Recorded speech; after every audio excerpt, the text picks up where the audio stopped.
dhulma ambayo ilikuwa katika mji wa Maka kabla Mtume Muhammad hajazaliwa. Dhulma ilikuwa ni mbaya sana. Dhulma ya kwanza mji wa Maka ulikuwa hauna amani. Yule mwenye nguvu ndio alikuwa anafanya nini? Anakula. Yule ambaye familia yake au koo yake inasifika kwa ukorofi na mauaji, huyo ndiye ambaye alipata heshima katika mji wa Maka. Hii ni hali ambayo ilikuwa kabla Mtume Muhammad sallallahu alaihi wasallam. Na mbaya zaidi, mwanamke alinyimwa haki zake mbili kuu. Haki nyingi zipo. Haki ya kwanza, mwanamke alikuwa harithi. Kwa maana mwanamke wakati huo kabla ya Uislamu, mwanamke baba akifa, binti haruhusiwi kurithi, kwa sababu mali atakayoirithi ataipeleka koo nyingine. Wa in kanu min qablu la fi dalalin mubin. Kabla ya Mtume Muhammad watu walikuwa fi dalalin mubin, watu walikuwa katika upotofu wa wazi kabisa wa Uislamu. Dunia ilikuwa haina amani kabisa Uislamu. Kwa hiyo ni haki ambayo mtoto wa kike alifanya nini? Aliikosa.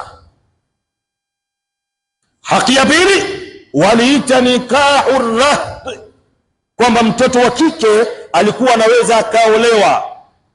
Baada ya kuolewa, wanaweza kuchukuliwa vijana 3 4 mashababu wenye nguvu, kila mmoja akaenda akamwingilia anavyotaka yeye. Hii ndio mila iliyokuwa kabla Uislamu. Wa in kanu min qablu la fi dalalin mubin. Kabla Mtume Muhammad watu walikuwa katika upotofu uliokuwa mkubwa sana. Kwamba binti leo anaolewa, baada ya kuolewa na mwanamume mmoja, yule mwanamume anaingia naye ndani kama mume wake. Baada ya pale wanachukuliwa vijana 5 mashababu wenye nguvu, kila mmoja na mwingilia yule mwanamke anavyotaka yeye. Sasa binti huyu akipata mimba, mtoto atanasibishwa na nani? Walikuwa waweka kanuni yao, inapigwa kura. Yule atakayedondokewa kura ndio yule mtoto ambaye atakayepewa.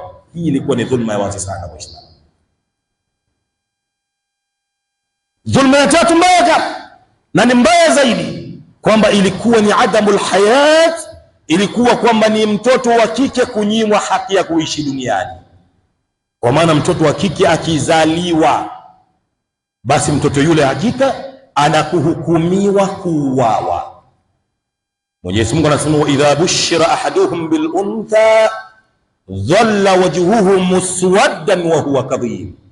Kwamba mtu alipokuwa akipewa bishara, taarifa, bana mke wako amejifungua mtoto wa kike, jambo la kwanza, dhalla wajhuhu muswad, kwamba uso wake unakasirika, uso wake unabadilika, uso wake unakunjana kama ni mawe. Dhalla wajhuhu muswaddan wa huwa kadhib yatawara min alqaumi min su'i ma bushira bi. Kwamba mtu hata kukaa na wanamume wenzake anaona ni aibu, anawakimbia watu kwenda kujificha. Anapokwenda kujificha, anajiuliza ya mambo mawili: ayumsikuhu ala huni am yadussuhu fi turabi ala saa ma yahkumun. Kwamba amchukue mtoto yule amzike, amfukie chini ya ardhi akiwa hai, au kwamba mtoto yule aishi naye hivyo hivyo kiaibu, atukane mtaani kama yeye labda aonekane ni fara kwa sababu kapata mtoto wa kike, ila hali mtoto ni neema min Allah subhanahu wa ta'ala.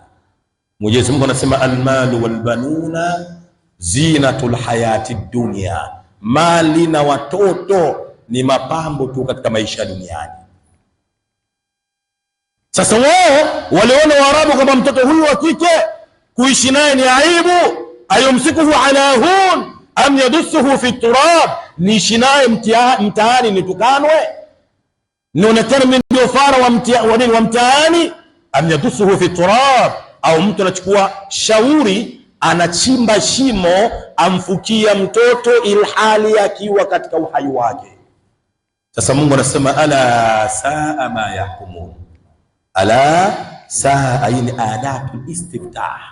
Kama Mungu anafungua maneno mwanzo, sikilizeni nyinyi, ni uovu mbaya sana ambao ulikuwa kabla kuja kwa Mtume Muhammad sallallahu alaihi wasallam.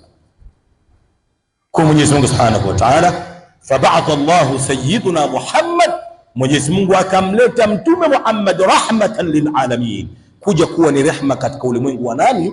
Wa Mwenyezi Mungu subhanahu wa ta'ala.